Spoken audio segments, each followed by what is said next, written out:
Hola, buenos días a todos. Muchísimas gracias por venir hoy aquí a la ciudad de Córdoba a este evento organizado por el Colegio Oficial de Ingenieros de Telecomunicación de Andalucía Occidental y Ceuta. Hoy tengo el honor de representar al colegio y, presentarles este desayuno tecnológico en el que vamos a analizar los retos y tendencias tecnológicas del sector agri-food.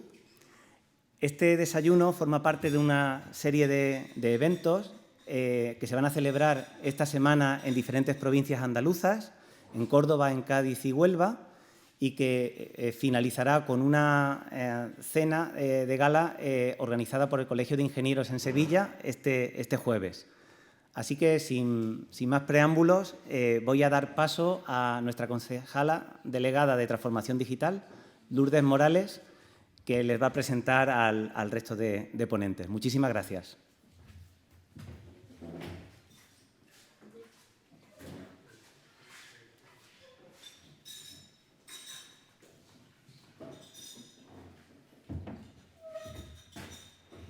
Bueno, pues muy buenos días a todos. Qué alegría ver tantas caras conocidas del sector, ¿verdad? Bueno, pues saludar en primer lugar a nuestro rector electo, don Manuel Torralbo, a nuestro ponente, el vicepresidente de la Asociación de Innovación Europea. Bueno, discúlpame porque no me sé exactamente. Yo sé que Juan Francisco es una persona que tiene mucho conocimiento en el tema agroalimentario, especialmente la transformación digital de todo lo que tiene que ver con el sector agroalimentario. Y el título, discúlpame, Juan Francisco, porque mira que lo conozco de años, pero no me lo sé. Fundación Europea para la Innovación y Aplicación de la Tecnología. Acerté, ¿verdad? Y bueno, algunas caras amigas del sector. Muy buenos días a todos. Yo, en primer lugar, quería disculpar a nuestro alcalde porque le hubiera encantado estar aquí con nosotros, pero por motivo de agenda le ha resultado imposible. Y bueno, que la transformación digital es el motor de nuestra sociedad, no es algo que yo tenga que decir precisamente a ustedes, es la base que sustenta muchos sectores, especialmente el sector que hoy nos lleva, ¿no?, en este desayuno coloquio, el sector agroalimentario, es la base de la industria 4.0. Nosotros antes comentaba con algunos de ustedes que la importancia que ha tenido el COVID precisamente para que la sociedad se diera cuenta de la importancia de la transformación digital y la existencia de un mundo digital que hizo que nuestro mundo no se parase en mitad de una pandemia. La importancia del uso de algunas herramientas como la robótica que sustenta, por ejemplo, la industria 4.0, del IoT para poner en marcha actuaciones de Smart City, por ejemplo, en ciudades, ¿no?, de blockchain, de inteligencia artificial, la importancia de este tipo de herramientas necesarias para asumir muchos retos, por ejemplo, para asumir retos en las ciudades y para revolucionar o cambiar algunos sectores que sustentan algunas ciudades, como por ejemplo el turismo, y que si no se reinventan podrían caer en decadencia económica. Herramientas que no han sido necesarias, por ejemplo, para asumir retos COVID que hemos tenido que asumir en las ciudades cuando hemos tenido que poner en marcha los controles de aforo en determinados actos y en determinados eventos que han ocurrido en las ciudades en la época COVID, ¿no? Y bueno, a la importancia también del uso de estas herramientas también tenemos la importancia de los datos, que también es muy importante en Industria 4.0, puesto que precisamente en las ciudades se generan miles de datos, océanos de datos, y tenemos que ser capaces de captar esos datos, de procesar esos datos y de ponerlos a disposición de la toma de decisiones públicas para mejorar la gestión pública y a la disposición de la toma de decisiones privadas para mejorar el desempeño que empresas o que personas hacen de la propia ciudad.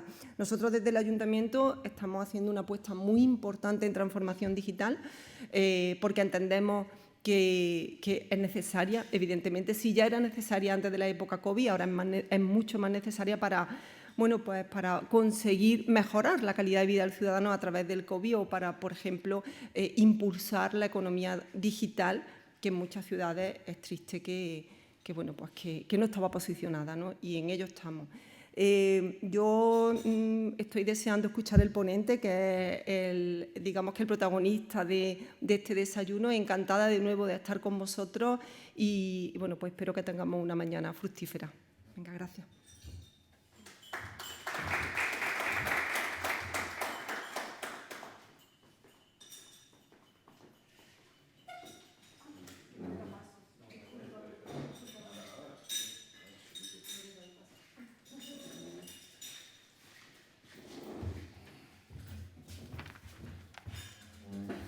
Bueno, buenos días. Primero, muchísimas gracias al Colegio Oficial de Telecomunicaciones que me mandó un WhatsApp y me invitaba a que asistiera al evento, ¿no? Y la verdad que dije inmediatamente que sí, porque creo que si no estamos cerca de la transformación digital en todo y en el agro también, pues mal haríamos, ¿no? Luego ya dicen, bueno, una vez que va a venir, ¿por qué no presenta al ponente? Digo, bueno, no tengo ningún inconveniente, al contrario, porque bueno, soy conocido y amigo de Juan Francisco y, por tanto, es un placer, ¿no? Decir algunas cosas que aquí los que estamos seguramente todos conocemos, pero bueno, aunque sea brevemente, yo creo que está bien que se presente al conferenciante para saber su relación. Así que encantado de estar aquí, agradecimiento al colegio por la invitación, que si no hubiera llegado, pues no lo hubiera visto, y estaremos pendientes de la universidad, por supuesto, de todas las actividades que haga el colegio y estrecharemos, como no puede ser de otra forma, las relaciones en el futuro. Bueno, Juan Francisco Delgado actualmente es vicepresidente ejecutivo de la Fundación Europea para la Innovación, INTEC. Yo creo que la verdad que el nombre de la fundación ya es atractivo de por sí, o sea que me parece que la innovación y la transformación digital pues tienen que ir de la mano, tenemos que innovar mucho y transformarnos digitalmente. Y actualmente lidera el Smart Agri-Food Summit como el principal evento del sector agri-food en el mundo. Yo creo que también estamos en un territorio, una autonomía que si, bueno, una industria, el PIB de Andalucía, evidentemente, si tiene algo fuerte, y Córdoba concretamente también, es la agricultura. Por tanto, me parece que estamos obligados a trabajar en ese camino. Ha sido también nombrado recientemente embajador para Europa de un grupo asociado al G20, ha sido CEO de Funders Digital, Inteligencia y Global.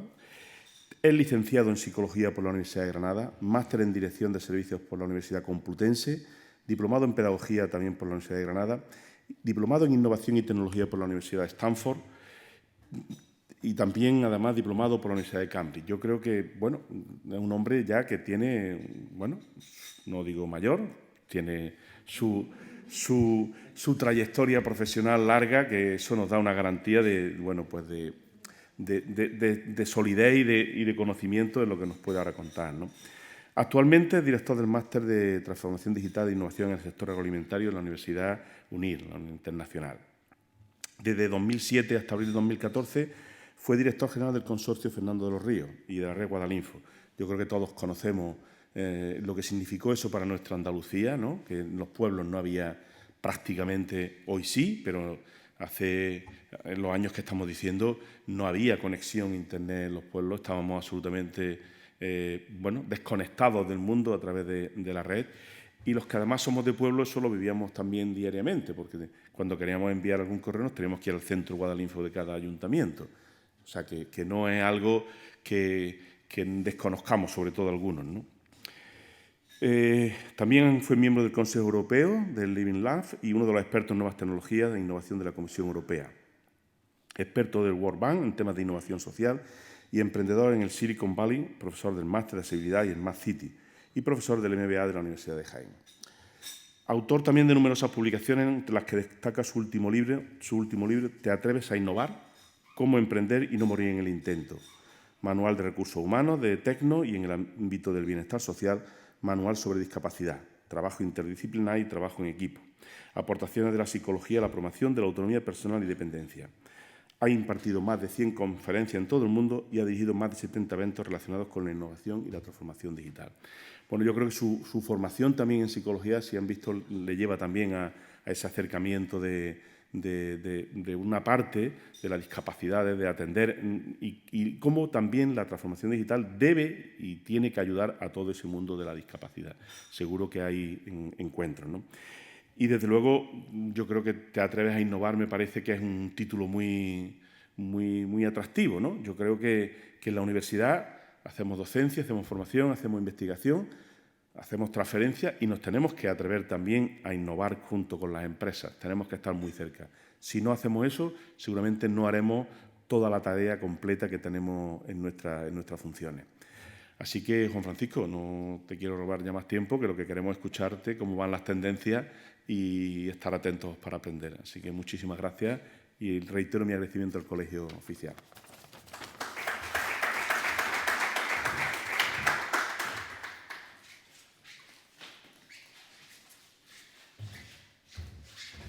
Bueno, buenos días a todas las personas que nos acompañáis esta mañana en este desayuno de trabajo que ha organizado el Colegio de Ingenieros de Telecomunicaciones de Andalucía. Muchas gracias al colegio por tener este privilegio de hacer esto, además en una ciudad como Córdoba, que sin duda es simbólica en el ámbito agroalimentario y de la transformación digital del ámbito agroalimentario. Así es que gracias a Antonio de Silva de Pablo, que también ha hecho posible que hoy estemos aquí. Y felicitarles al colegio por organizar estas 24 horas de Smart City, de hacerle ver a la ciudad cómo funciona, a la sociedad, cómo funciona una ciudad a las 24 horas, una ciudad Smart City, por así decirlo, ¿no? Así es que enhorabuena por esta organización. Y quiero darle las gracias, como comprenderéis, y de manera muy especial a mi amigo Manolo Torralbo por estar aquí hoy, que casi es rector electo desde hoy, oficialmente, digamos, y ha querido estar aquí y es muy de agradecer que se lo pidiera el colegio y que dijera que sí sin titubear y que estuviera presente en este acto. Así es que para mí personalmente significa mucho y desde luego también creo que Manolo ha querido dar esa importancia que tiene este sector para la universidad, que es la Universidad de Córdoba, especialmente en este sector, tanto en el ámbito tecnológico como en el ámbito agroalimentario, es puntera en Europa. A veces la gente que está aquí no se da cuenta, pero yo que viajo mucho y que además estoy en muchos foros y hablo con mucha gente y participo en muchas actividades, quiero transmitiros esto que me transmiten a mí mucha gente, de que la Universidad de Córdoba, más allá de las que están en el ranking como la de Wageningen, número 1 en el ranking, o la número 2, que es la de Davie en Estados Unidos, la Universidad de Córdoba, yo diría que en España es de las más referenciadas del mundo, junto, es verdad, con la de Valencia, con la Politécnica de Madrid, pero la de Córdoba, desde luego, tenéis que sentir el orgullo que es así por el trabajo que hace la gente de Córdoba. Oh, nadie se lo ha regalado, evidentemente, ¿no? Así es que muchas gracias, Manolo, por estar aquí. Gracias también a Sebastián Ventura, que también nos acompaña, que también es un orgullo que Córdoba tenga un catedrático de inteligencia artificial y que esté aquí y que en un desayuno como este esté con nosotros y que vaya a formar parte del equipo de Manolo, que eso es también todo un lujo para esta ciudad. Yo se lo digo a muchos amigos desde que Manolo fue elegido, bueno, antes, ¿no? Córdoba va a notar mucho el que Manuel Torralbo y su equipo sea el equipo que dirija la universidad por muchas razones. Primero porque Manuel conoce muy bien la Junta de Andalucía y el funcionamiento de la Junta de Andalucía, conoce muy bien y lo conoce muy bien en el Gobierno central, conoce muy bien el Ayuntamiento de Córdoba y además es una persona de consenso, una persona para avanzar, una persona para desarrollar muchas cosas. No me resisto a contar esto, perdón, no me resisto a contar esto que ocurrió hace 5 años. Hace 5 años la Comisión Europea, no se va a acordar porque se lo he dicho muchas veces, la Comisión Europea nos encarga a la Fundación que organicemos en Europa un evento sobre transformación digital del sector agro.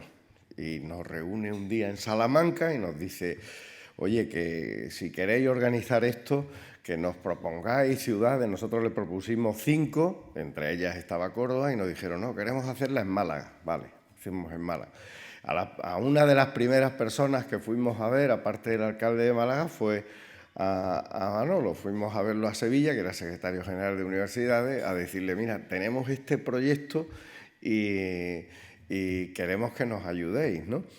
la primera persona que dijo contad con nuestro apoyo y contad con nuestra ayuda fue Manolo Torralbo para organizar el Smart Agri-Food Summit, que hoy se ha convertido en un evento de referencia, vamos a la 5ª edición, un evento de referencia en el mundo, ¿no? Y que nos conocen afortunadamente en muchos sitios. Pues Manolo fue nuestro primer apoyo, que a veces los primeros apoyos son los que no se olvidan, son los más importantes para avanzar, ¿no? A partir de él ya vino Ricardo, ya vino una serie de gente que empezó a ayudar también, ¿no? Pero eso fue así, yo quería contarlo hoy porque él también tiene una visión de futuro y vio en ese momento la importancia que esto tenía para España, para Andalucía, para Málaga y desde luego para el sector y para las universidades, ¿no? Quería decirlo aquí esta mañana. Y gracias a Lourdes también por estar aquí acompañándonos en este acto, que la conozco también desde hace mucho tiempo a Lourdes, muchos años, y está de concejala de transformación sindical, de transformación digital, que desde luego es una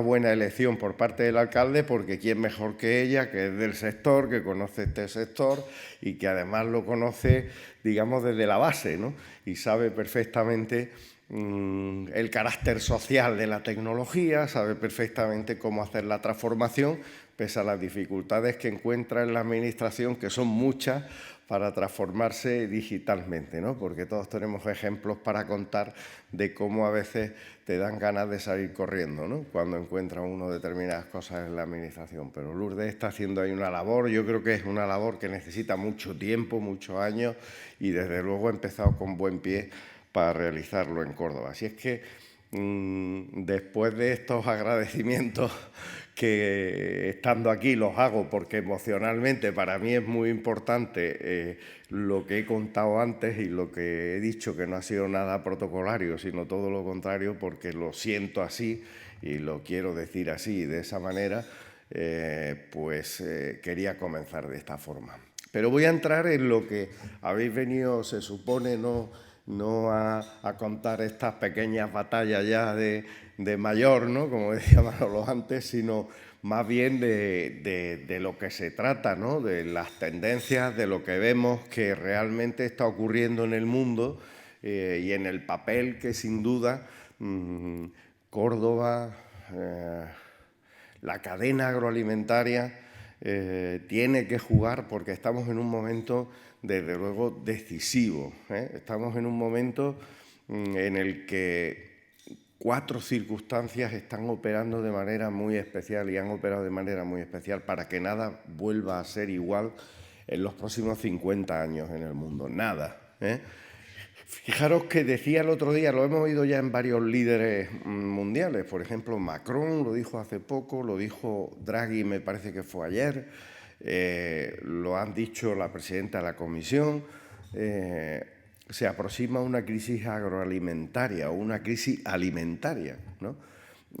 ¿Qué significa eso? Pues que obviamente alguien va a pasar hambre, eso es lo que hay detrás de todo eso, ¿no? Y que desde luego en los países como el nuestro y en los países de nuestro entorno pues va a haber una escalada de precios que va a generar unas tensiones económicas muy importantes. Con lo cual esto, unido a la gestión de la pospandemia, que sin duda influye también, y todos los temas de seguridad alimentaria que van ligadas a ella, seguridad en los dos sentidos que tiene el término, en que lleguen los alimentos donde tienen que llegar, uno, y el segundo, que lleguen en condiciones de que no provoquen un problema de salud, que también esto es un tema cada vez más importante, ¿no? Entonces, sin duda la pandemia o la gestión de la pospandemia es muy importante en todo el mundo. Ese es uno de los factores, la guerra, que sin duda está ahí y va a seguir durante mucho tiempo. Va a seguir bastante más de lo que la gente cree. Ojalá me equivoque, pero va a seguir bastante tiempo. Y en tercer lugar también la escalada de los precios de la energía que venía ya antes de la guerra y que la guerra lo ha acentuado sin duda, ¿no? Así es que esto unido al gran factor que está cambiando todo, que son el gran factor, digamos, el Rubicón de lo que va a cambiar todo, que es el cambio climático, que está haciendo que, obviamente, en este sector haya también muchas urgencias y muchas cosas que cambiar, especialmente en este sector que es digamos, el causante, entre comillas, del 80% de los efectos relacionados con el cambio climático, aunque parezca que no.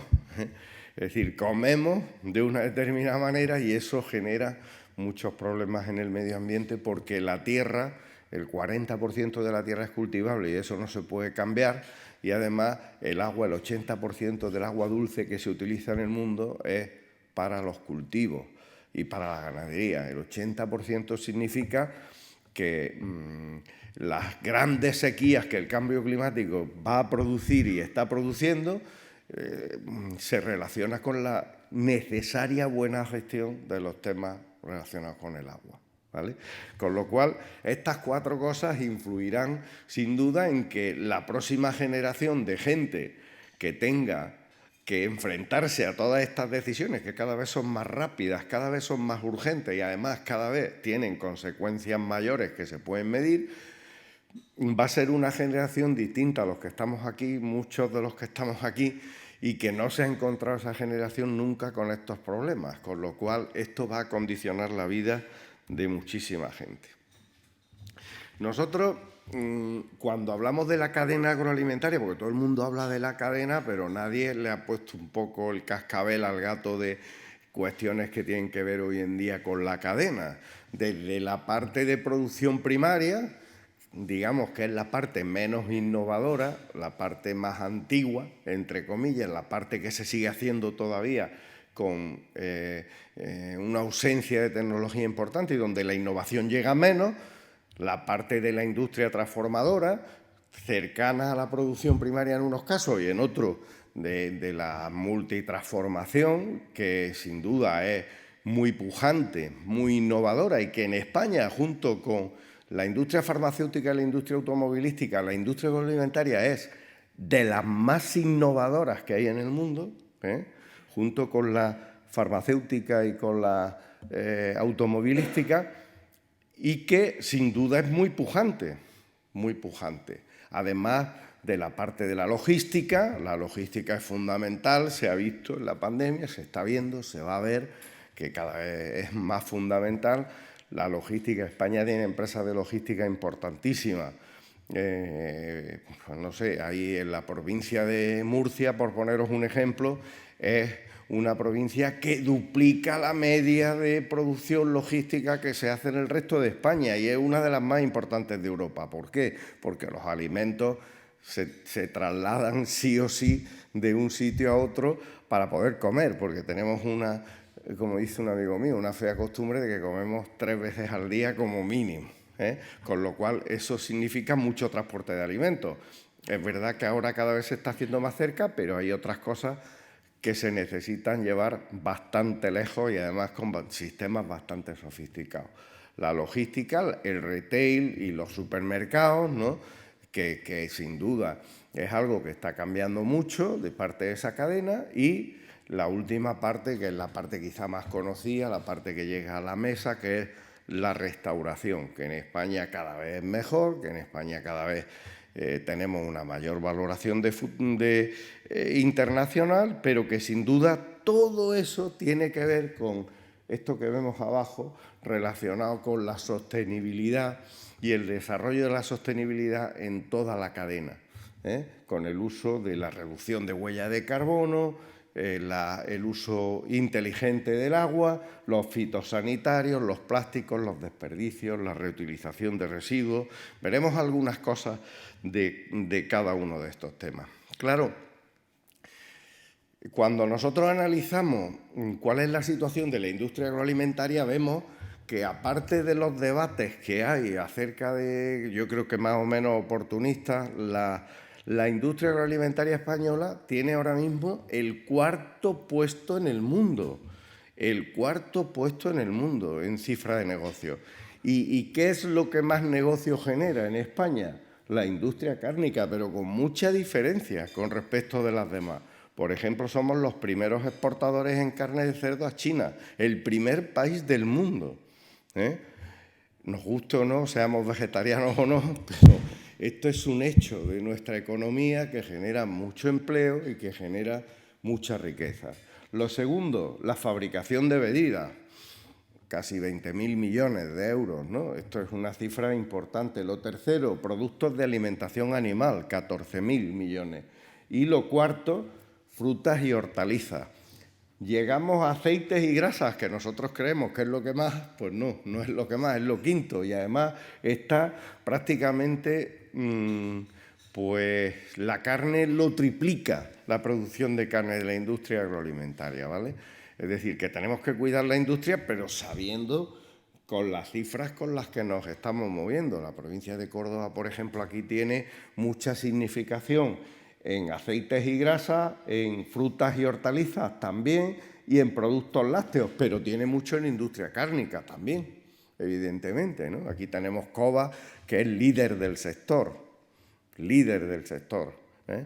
Y eso es muy importante también, que hay que cuidarlo como industria, ¿no? Y ahí vemos que el consumo de alimentos va creciendo y va a seguir creciendo porque la población va aumentando, va a seguir creciendo. Necesitamos un 70% más de proteínas. Alguien dice, no, la carne vegana va a sustituir a la carne normal. No, no la va a sustituir, es que vamos a necesitar mucha más carne, vegana y animal. El 70% de las proteínas. Es decir, vamos a tener que aumentar un 70% las proteínas que se hacen en el mundo para poder alimentar a todo el mundo.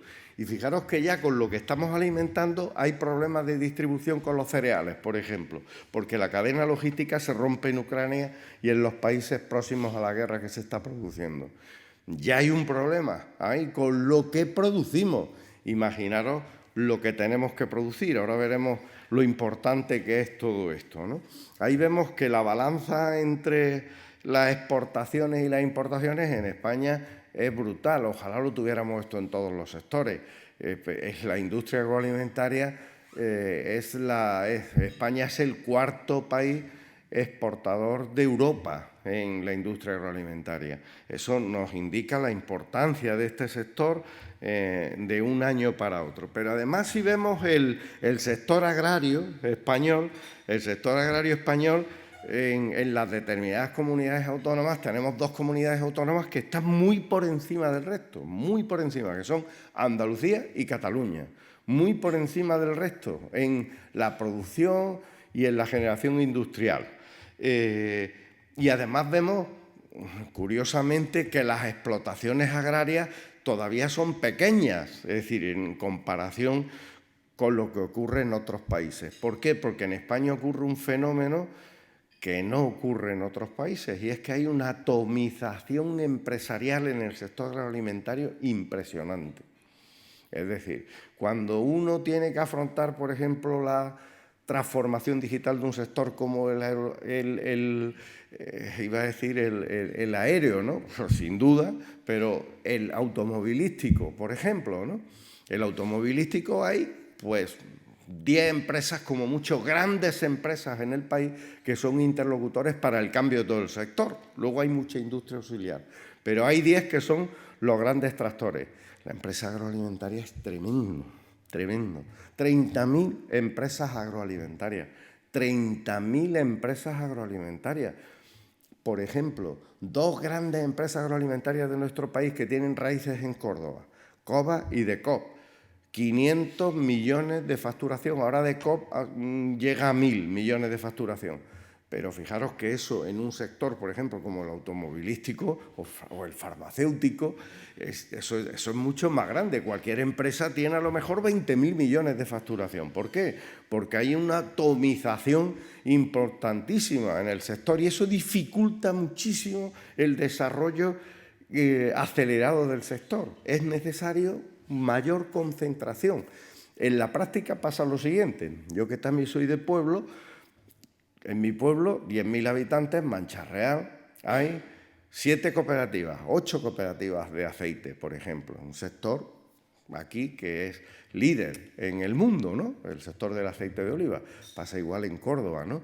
Pues el presidente de mi cooperativa a lo mejor no se habla con el de la cooperativa de al lado, cuando no tenía que haber 7, tenía que haber una, pero no solo en mi pueblo, tenía que haber una a lo mejor o 2 en toda la provincia, que tuvieran una estructura profesional, de ingenieros, de agrónomos, de biólogos, de gente que transformara todo el sector, ¿no? Afortunadamente ya hay una gente que se ha formado en la universidad, que está trabajando en institutos de investigación, que está aportando muchas cosas desde el ámbito del marketing, la transformación digital, hasta la última parte relacionada con la producción, con el IoT, con esto que sabéis vosotros tanto y que habéis aportado tanto en las telecomunicaciones, con el desarrollo del Internet de las cosas, del 5G, todo esto que está acelerando este sector.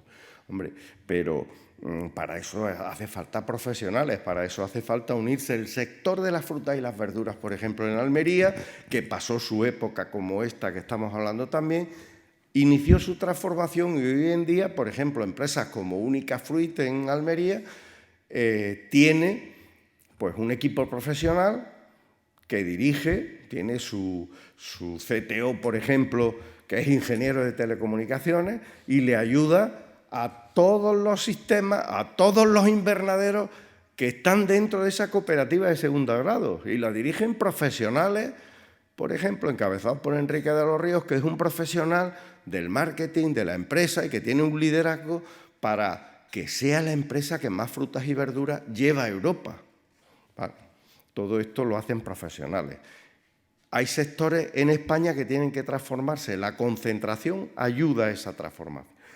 En el sector de la carne, que es el primero que analizamos y que Córdoba en esto tiene mucho que decir. En el sector de la carne, fijaros sobre el dato que acabo de dar. Vamos a partir de este dato porque yo muchas veces me he encontrado con empresarios que cuando yo hablo de este tema dicen, joder, ¿qué has dicho?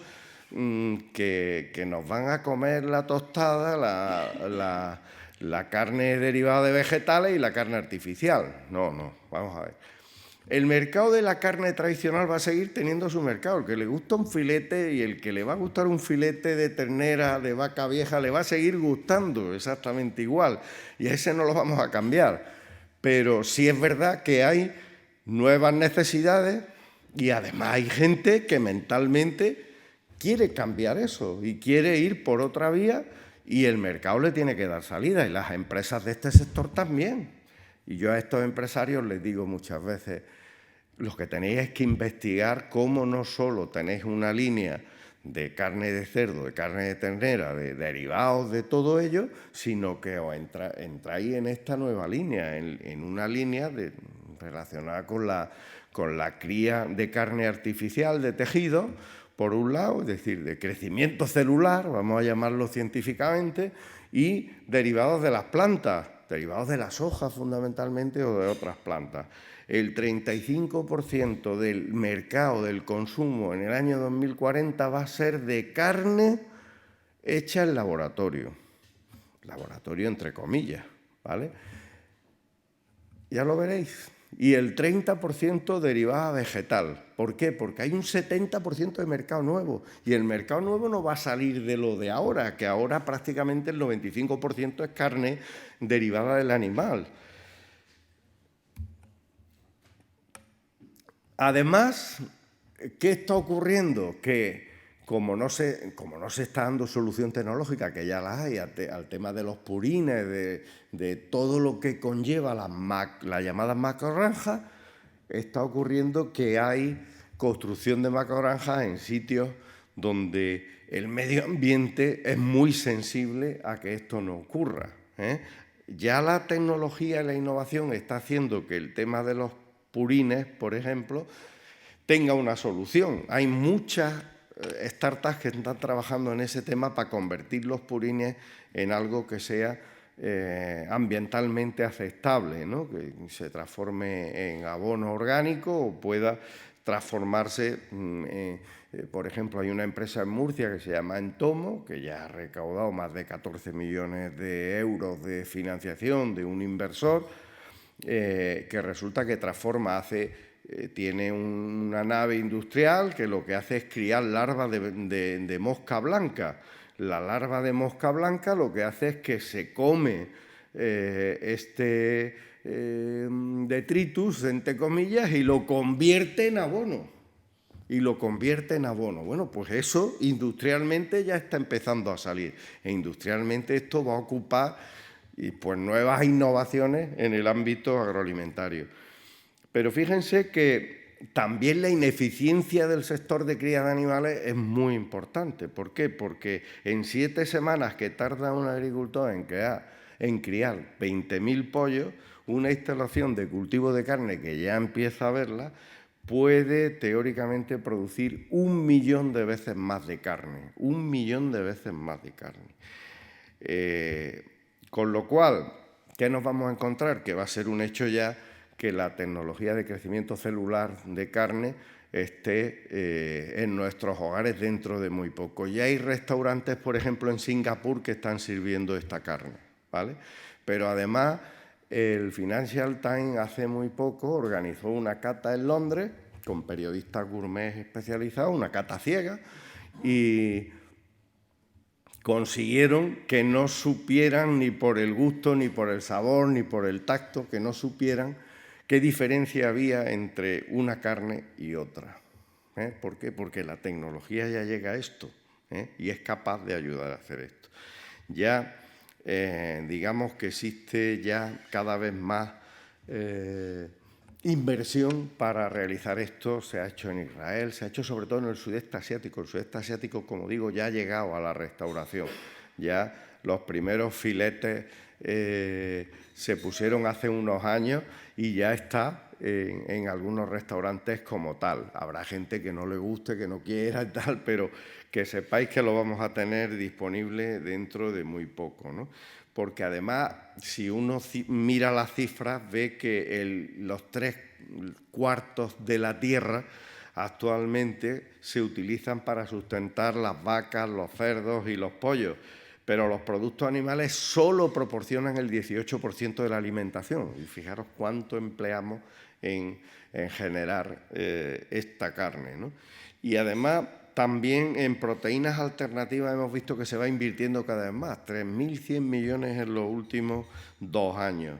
Y los insectos, que forman parte de esas proteínas alternativas y que cada vez son mayores. Por ejemplo, en África la consumición de proteínas viene por esta vía. En Asia también forma parte de su cultura, pero también forma parte de la comida, ¿no? Estoy seguro que aquí alguno de vosotros ya la ha probado, ¿no? Y ha visto cómo funcionan los insectos, ¿no? Yo la probé en Canadá la primera vez, ¿no? Y la verdad que bueno, que no está uno acostumbrado, pero está ahí, ¿no? Y vemos además que donde se va a producir un mayor consumo, que sin duda no tiene que ver con donde se producen los alimentos, esto tiene mucho que ver con la crisis alimentaria que se ha anunciado, ¿no? En los continentes, en las regiones donde más consumimos, no es donde más alimentos se producen, sino que tenemos que ayudar a que se produzca ese cambio, porque Europa, América y Australia son los 3 continentes donde más alimentos se consumen, ¿no? Segundo aspecto importante, el cambio climático, que quería analizar, el cambio climático. En fin, España está dentro de una zona de altísimo riesgo en lo que se refiere, pues, a la sequía, a los incendios, a los fenómenos extremos, etcétera, etcétera. Hay que intentar tratar de trabajar para favorecer el que la tecnología nos ayude a reducir el cambio climático con la emisión que ya hemos visto de la huella de carbono, con el uso del agua, etcétera, etcétera. Y desde luego para nosotros es muy importante la disminución de los costes energéticos y el uso de energías renovables. El uso de energías renovables, por ejemplo, en el riego, y unir los sistemas de riego inteligente con la aplicación del IoT y con la llegada de tecnología de control a través del móvil, de manera muy sencilla de cada una de las aplicaciones, de las necesidades que tiene cada planta o cada animal, las necesidades concretas que tiene cada planta, no que tiene la tierra, sino que tiene la planta en determinado momento, y la irrigación que esté relacionada con eso, con la predicción de lo que puede ocurrir en el tiempo y unir esos ecosistemas es algo esencial. Pero además el que las balsas de riego tengan cada vez sistemas como este que estamos viendo, que es una balsa en Chile y que la han hecho ingenieros españoles, ingenieros que han logrado el cubrir la balsa, disminuyen un 15% la evaporación, disminuyen un 30% la evaporación,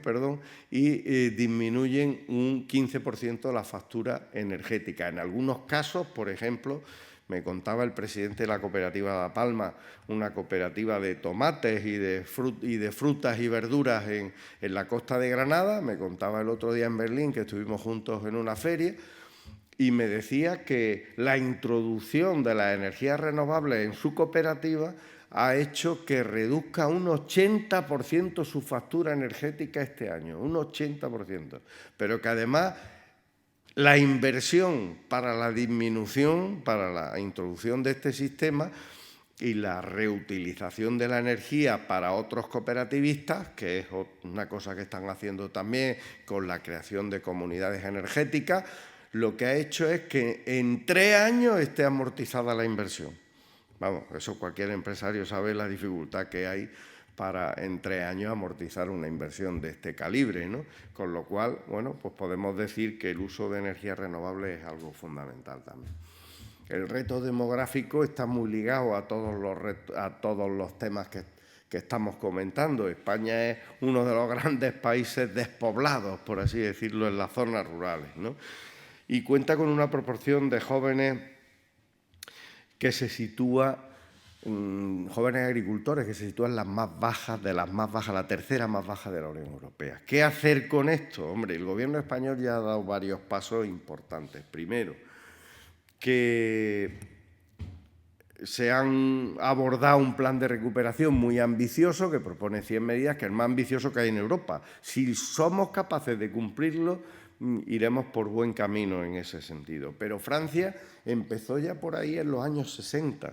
Francia empezó a tomar medidas en los años 60 y de ahí que el sector agrícola sea un sector estratégico para Francia. Ya lo sabéis, cuando España entró en la Unión Europea, algunos de vosotros os acordaréis, pero ahora hay muchos jóvenes franceses que viven el dedicarse a la agricultura, no como ha ocurrido en España, que a mí me pasaba que en mi pueblo decían, tú dedícate a estudiar y vete del campo, ¿vale? Que en el campo solo se quedan más o menos los tontos, ¿vale? Entonces, en Francia la cuestión cultural ha sido al revés, es decir, han empezado a ver que los agricultores franceses son gente preparada, son gente que está en el mercado, son gente que presta ayuda a la sociedad en la que está, son gente que invierte, son gente que transforma, son gente que cambia muchas cosas en el país, ¿no? Y han llevado medidas fiscales desde hace mucho tiempo para orientar ese cambio también en las leyes relacionadas con la herencia, etcétera, etcétera. Y la PAC, en ese sentido, va a ser un buen instrumento para ello, ¿vale? Y una parte fundamental, la formación. La gran asignatura pendiente de nuestro país es que la formación llegue, y ahí las universidades tienen mucho que decir, la formación llegue a los agricultores y agricultoras, llegue a los jóvenes para que cambien todas esas cosas. Hoy en día los jóvenes están locos por coger un tractor autónomo, un tractor que tenga toda la tecnología que funcione, y aprenden a utilizarlo en nada. La formación profesional y la reforma de la formación profesional es clave, porque sabéis lo que está ocurriendo, que falta mucha mano de obra de la industria auxiliar agrícola, mucha. A mí me cuentan muchas empresas que les cuesta encontrar a gente que sepa hacer muchas cosas relacionadas con la mecánica, con el uso de las nuevas tecnologías, con la electrónica aplicada a la agricultura, que le cuesta encontrar a gente, mucha mano de obra que falta, mucha cualificación que falta en ese sentido en nuestros pueblos y en nuestras ciudades.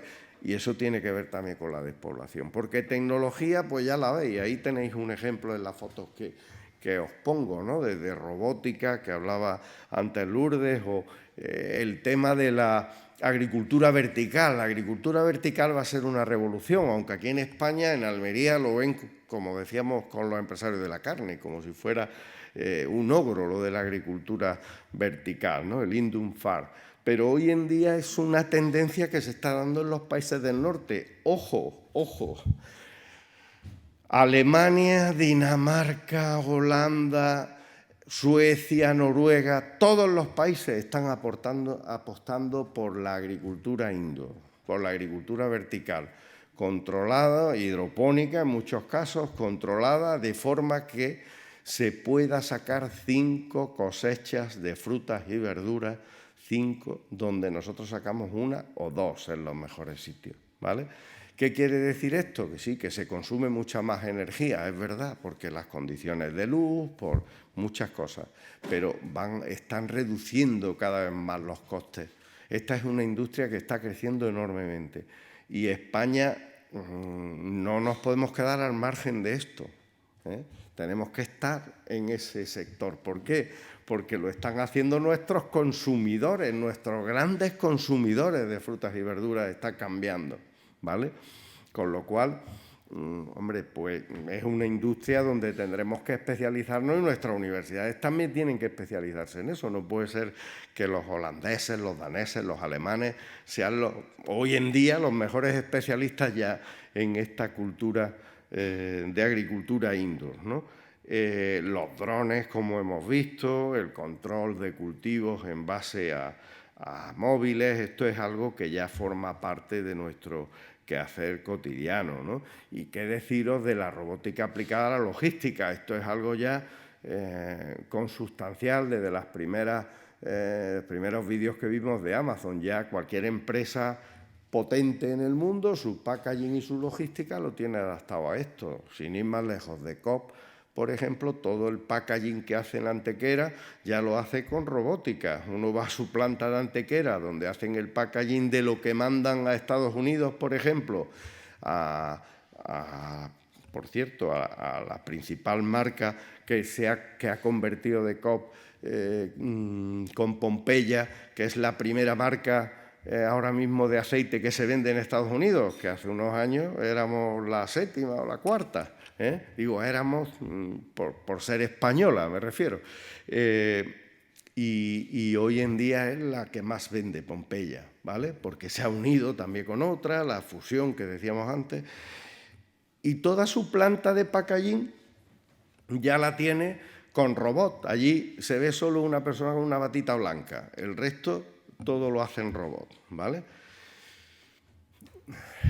Desperdicio de alimentos, otro elemento clave. 1/3 de toda la comida que fabricamos, con todos los recursos que invertimos en eso, se emplea 1/3, la tiramos, 1/3. Va a la basura, 100.000 millones de euros anuales. Hay muchas opciones para eso. La opción de segunda venta, por ejemplo, es una opción que ya está apareciendo en los supermercados, de forma que los que no pasan los primeros estándares de calidad pasan a una segunda vía de segunda venta, se vende en otro sitio. Esto ya yo particularmente lo he visto en algunos supermercados ya en el Reino Unido, en Australia, en España va a empezar a establecerse también. Y el supracycling, digamos, el suprarreciclaje, que es cuando una fruta, una verdura o un producto agroalimentario ya no sirve, digamos, porque no pasa los estándares, se puede reconvertir para alimentación animal o para alimentación humana. Esto se hace de manera muy frecuente y hay, por ejemplo, AgroSingularity, una startup también en Murcia, que está haciendo esto del mango, del aguacate, del tomate, del pimiento, y está sacando polvo que permite trabajar en otro, para no tirar este desperdicio, ¿no?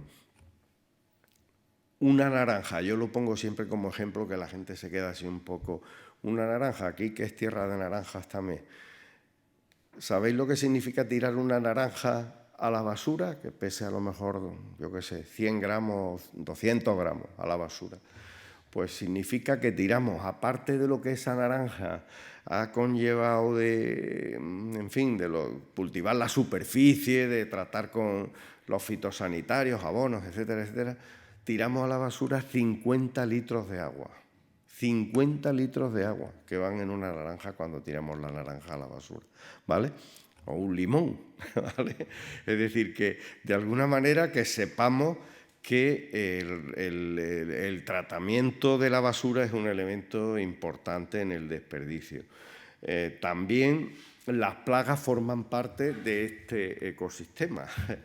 ¿Qué quiere decir esto? Que los agricultores cada vez van a poder utilizar nuevos sistemas que, por ejemplo, la pandemia nos ha puesto encima de la mesa. El ARN famoso, el ARN mensajero, puede servir también para combatir las plagas. El mismo sistema puede servir para combatir las plagas sin efectos dañinos, de forma que las defensas se estimulen, lo mismo que se estimulan en el ser humano. Los consumidores, desde luego, están cada vez más informados entre la salud, los hábitos alimenticios y los resultados ambientales. La gente va a buscar más esa trazabilidad del alimento que ha seguido un estándar ambiental. Y por eso es tan importante también el uso de plataformas predictivas, el uso de la inteligencia artificial que nos permite profundizar entre biología y química y el mundo de las plantas y de los hongos, que es un mundo nuevo que también genera nuevos ingredientes, nuevas interacciones que pueden expresar también características específicas que habréis oído hablar del microbioma, etcétera, etcétera, ¿no? Está relacionado con todo este mundo. Y desde luego lo relacionado con la salud y la dieta, ¿no? Que es fundamental también. Aquí en Córdoba tenemos la cátedra de dieta mediterránea, una cátedra muy importante que ha sido una de las impulsoras de uno de los mejores estudios que hay en el mundo sobre el uso de la dieta mediterránea y el aceite de oliva, el estudio Premimed, que ha sido un ejemplo de uso y sobre todo de conocimiento de la cardiología alrededor del uso del aceite de oliva, de un alimento muy común, y que esa es la línea de trabajo entre la empresa, la universidad y la búsqueda de conexiones que son beneficiosas para el mercado relacionado con la salud, ¿no? ¿Por qué? Porque la gente cada vez está más concienciada de que lo que va comiendo es lo que le va a dar salud. Entonces, aquí hay una cuestión que decíamos al principio, y con esto voy a ir acabando, y es innovar o morir. Aquí no hay más cuestión que plantearse que si no se innova y el sector primario no innova, el sector primario está condenado, desde luego, a ser ineficiente y a que nos ganen en otros sitios y venderán y sacarán pues todos los beneficios con el menor coste ambiental posible en otros lugares. España está preparada para cambiar eso, está preparada. El cambio que se está planteando con el uso de los fondos Next Generation es fundamental porque impacta en esas dos vías. La vía de la transformación digital y la vía de la transformación también ecológica. A mi juicio, el PERTE agroalimentario es un PERTE con falta de ambición, a mi juicio. Debería tener una mayor ambición a la hora de haberlo sacado. ¿Por qué? Porque hay muy poco dinero para el PERTE agroalimentario comparado con otros PERTES, ¿vale? Problema que la administración pública tiene que gestionar una cantidad ingente de recursos que a veces no se atreve a dar el paso porque tiene que seguir unos procedimientos reglados. Pero hoy por hoy lo que sabemos es que la transformación del sector agroalimentario español necesitaría una mayor aportación, por ejemplo, del PERTE agroalimentario. Es verdad que luego el PERTE del agua, el PERTE relacionado con el reto demográfico van a ayudar a todo esto, pero claro, hay sectores donde ese cambio significa un mucho mayor aporte de recursos. Entonces, en este sector, a mi juicio, podemos perder una gran oportunidad si no le damos un cambio al número de recursos y a la forma de gastarlos para que impacten realmente en este sector.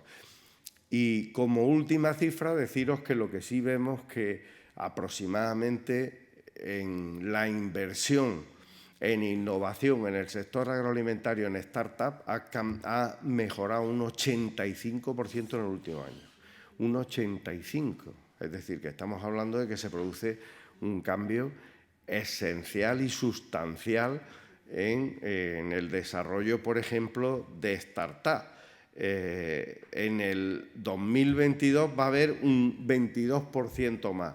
La financiación en España de startup también ha ido creciendo en ese sentido y el crecimiento en empresas agroalimentarias ha sido mayor, como podéis ver, fundamentalmente en biotecnología agrícola, en agricultura vertical, en agricultura de precisión y en proteínas alternativas.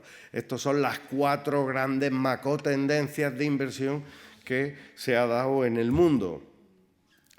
Y desde luego, lo que sí vemos que el software, la tienda de comestibles, la agrobiotecnología, los marketplaces de restauración, la robótica agrícola, las tecnologías transversales son las que tienen la gran parte del pastel de la inversión. Ahí es donde quizás se está dando la gran parte de inversión. Yo animo a todas las empresas tecnológicas, aquí está Mastel como una de las principales, a que inviertan cada vez más en este camino por una razón, porque al igual que España es el 4º país del mundo en el sector agroalimentario y mucha gente nos mira, mucha gente en el mundo nos mira, Holanda, que ha dado muchos pasos en convertirse en líder en el sector agroalimentario, ha desarrollado toda una industria para el sector agroalimentario relacionada con la tecnología, con la comunicación y con la robótica. Holanda.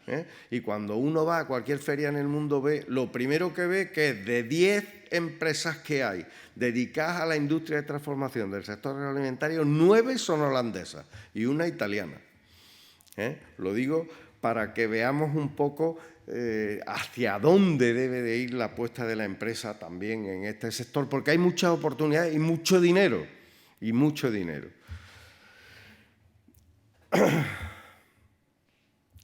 En España, la financiación de la startup es muy similar a la que se produce en el mundo. Somos el 4º país también en inversión en Europa en startup, según nuestros datos. Y ahí hemos hecho un ranking. El informe está disponible en la web de smartagrifoodsummit.com. ¿Vale? Está disponible para quien quiera, se lo puede bajar el informe completo. Y lo que nosotros hemos visto que hay startups que son las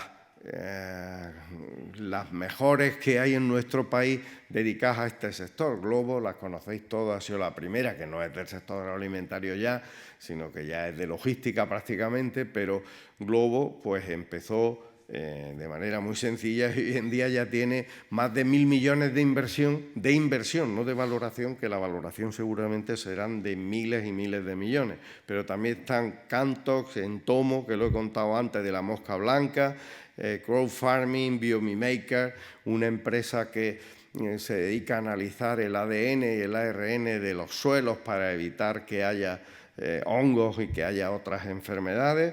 Eurafood, que se dedica también, por ejemplo, a que ya está en los lineales la carne vegana, ¿no? Hamburguesas, salchichas, etcétera, etcétera, derivadas de la soja, por ejemplo, ¿no? Y que hoy en día, pues mire, 14,5 millones de inversión. Eurafood, una empresa que nació en Cataluña y que ha hecho algunos acuerdos aquí en Córdoba, por ejemplo, Envirotech, otra empresa también. Es decir, cada vez vemos que hay más empresas agroalimentarias pequeñitas que están haciendo que España se sitúe en el cuarto país de países europeos en cuanto a la inversión en startups. En fin, esto es lo que os quería contar, básicamente, partiendo de la base que tenemos 8 grandes macrotendencias que nosotros la ponemos encima de la mesa para que veáis las oportunidades. La primera, el desarrollo de marketplace y digamos, servicio a domicilio de comida, ¿vale?, que es la más grande. La segunda, la de la nueva agricultura, ganadería y acuicultura de precisión, la creación de plataformas de agricultura, ganadería y pesca de precisión. Cada vez son mayores la inversión en este sentido y esa tendencia. La tercera, las proteínas alternativas, que ya hemos hablado también anteriormente. La cuarta, cultivos indoor y la llamada agricultura vertical. La quinta, seguridad alimentaria y trazabilidad a través de blockchain o de cualquier otra tecnología disponible en cuanto a la trazabilidad. La sexta, de biotecnología. La séptima, de robótica e inteligencia artificial. Y la octava, de soluciones para la eliminación de residuos de comida. Esas son las grandes tendencias agroalimentarias que nosotros hemos visto que se producen y que todas tienen una base tecnológica en su desarrollo, prácticamente todas. Unas en mayor y otras en menor medida. Así es que esto es lo que yo os quería contar. Agradezco vuestra invitación, perdonadme la extensión en mi intervención y dispuesto, como esto es un desayuno, cualquiera que quiera preguntar alguna cuestión, quedo a su entera disposición. Gracias.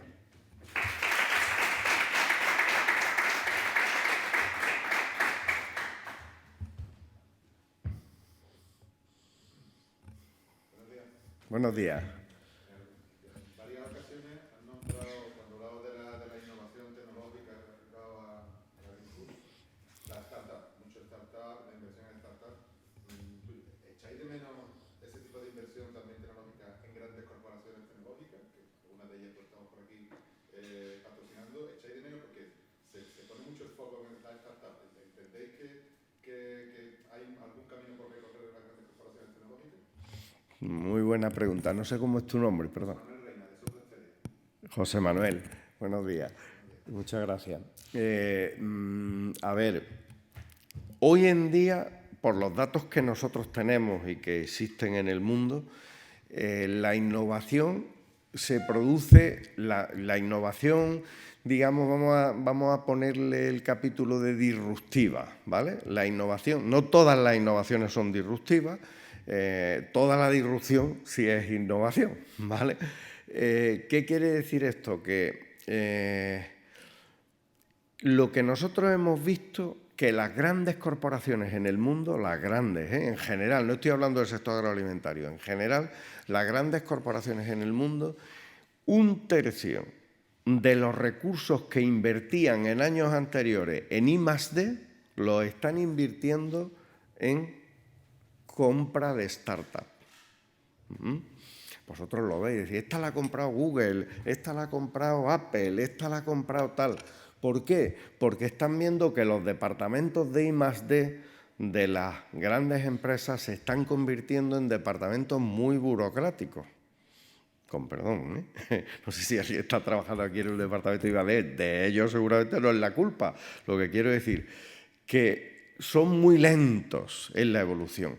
¿Qué es lo que tiene una startup? La startup es que lleva rápido, de crecimiento rápido, como su nombre indica, ¿no? Hace un crecimiento muy rápido desde que saca la idea, en el caso, por ejemplo, de las que salen de base tecnológica de la universidad, lo que hacen es que sacan el prototipo, del prototipo hacen una prueba de concepto y la prueba de concepto intentan llevarla al mercado, ¿vale? Esto normalmente con la I+D tradicional tarda mucho tiempo y claro, el problema está en que la tecnología va tan rápido y el mercado va tan rápido que las empresas dicen, joder, es que a mí me sale más cuenta comprar una startup o llegar a un acuerdo con una startup y pagarle el que me aplique esa inversión que va a sacar y me sale mucho mejor que sacarlo por mi departamento de I+D, que lleva una línea de muchos años, que a veces el I+D+I lleva muchos años porque necesita mucho tiempo. El mundo del COVID ha cambiado eso con las vacunas, que se ha visto que ha tenido lo que se hacía en 3, 4, 5 años, ha tenido que hacerse en 6 meses, ¿vale? Entonces, ¿qué es lo que ocurre? Pues mira, en la práctica, por ejemplo, en este sector, os he contado antes de una empresa, ya que has hecho la pregunta, en Tomo Industrial, la startup de Murcia de la larva de mosca blanca. Tiene una nave y otra nueva que está haciendo. Bueno, pues ha llegado a un acuerdo con Veolia. Veolia, ¿sabéis quién es? Veolia es una multinacional del agua, que era Aguas de Barcelona la compró Suez, una multinacional, y a Suez se ha unido con Veolia y han formado Veolia, ¿vale? Pues Veolia ha llegado a un acuerdo con Entomo para en determinados municipios grandes, van a poner 2 plantas industriales de mosca blanca que va a trabajar con los residuos, con los que aquí creo que se llaman EDAR, ¿no? de los municipios donde las aguas residuales las tratan, para que se transformen, depuren el agua y se transformen en agua de regadío, y además en algunos casos salga un agua bastante decente con el uso de esta tecnología, ¿no? Y han llegado a un acuerdo entre Entomo y Veolia, de forma que ellos le pagan por hacer todo eso con el equipo técnico, para hacerlo con esa tecnología y por el uso de su, entre comillas, su patente, ¿vale? ¿Cómo acabará eso? Estoy seguro que Veolia comprará esa empresa, seguro, ¿eh?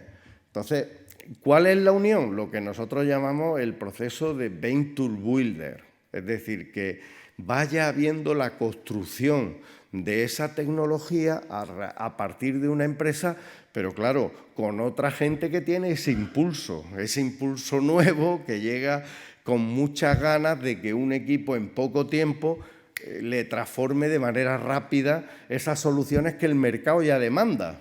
Porque ¿cuánto tardaría Veolia en hacer eso en un departamento de I+D, ¿no? Entonces, así lo vemos nosotros. Y así está ocurriendo en general en todo el mundo. Y es que grandes empresas están adquiriendo pequeñas startups, en la mayoría de los casos. Por eso las grandes empresas ahora tienen mucha gente mirando. Los directores de innovación de las empresas tienen que tener un poder dentro de las empresas extraordinario. ¿Por qué? Porque están mirando, tienen como un radar de lo que está ocurriendo en el mundo en el ámbito de la innovación. ¿Vosotros creéis que Cobas, por ejemplo, me acuerdo de mi amigo José Antonio Risqués, que le estarán pitando los oídos ahora mismo hablando de innovación en Cobas, ¿no? Cobas, si yo fuera Rafael, el presidente de Cobas, estaría diciendo, no, yo me dedico a la carne y yo a mi carne, ¿vale? Sí, pero si tú no miraras las tendencias de cultivo de carne y de carne derivada de vegetales, mal favor le hacía a tu empresa. Entonces tienes que estar mirando las startups que están en el mundo dando esas soluciones. ¿Para qué? Porque sabes que en el futuro seguramente tu empresa va a tener que fabricar también esa carne, o no, pero también tienes que mejorar en tu carne, en el uso de 20.000 cosas más, pero también esas tendencias. Os he contado el ejemplo de la caña, de La Palma, en Granada, una cooperativa de tomate, ¿no? Que hace tomate cherry, la que más exporta tomate cherry en España, y es la que tiene en el Reino Unido todos los lineales de Tesco, que es la gran cadena del Reino Unido, ¿no? Pues en todos los lineales de Tesco, todos los tomates cherry que venden allí los pone La Palma, ¿vale? Pues ellos tienen un mercado que lo que produce lo venden, no necesitan nada más, lo que produce lo venden. Se podían haber dedicado a esto, a las energías renovables que os he contado antes, y reducir sus gastos, que eso es una línea que está bastante bien. Pero se han puesto a trabajar con 2 startups el sacar del tomate cherry hamburguesas, del pimiento hamburguesas. vamos, que las he probado yo en Berlín, que las llevaron allí para una degustación. Y la verdad que es que si no lo haces tú, los van a hacer otros. Entonces ellos están trabajando con startups en esa innovación, pero también lo hacen ellos por su cuenta, como hemos dicho lo de las renovables, ¿no? Hacen acuerdos, porque son muy importantes los acuerdos, la visión 360, el radar de lo que está ocurriendo es muy importante, de lo que se hace en el mundo, y estar atento a esas innovaciones y llegar a acuerdos pues con startups. Ya te digo, 1/3 de la innovación del I+D que se hace en el mundo ya se hace a través de startups, de las grandes corporaciones, ¿vale? A lo mejor me he extendido mucho, pero quería poner esos ejemplos para que lo viéramos, ¿no? ¿Alguna pregunta más?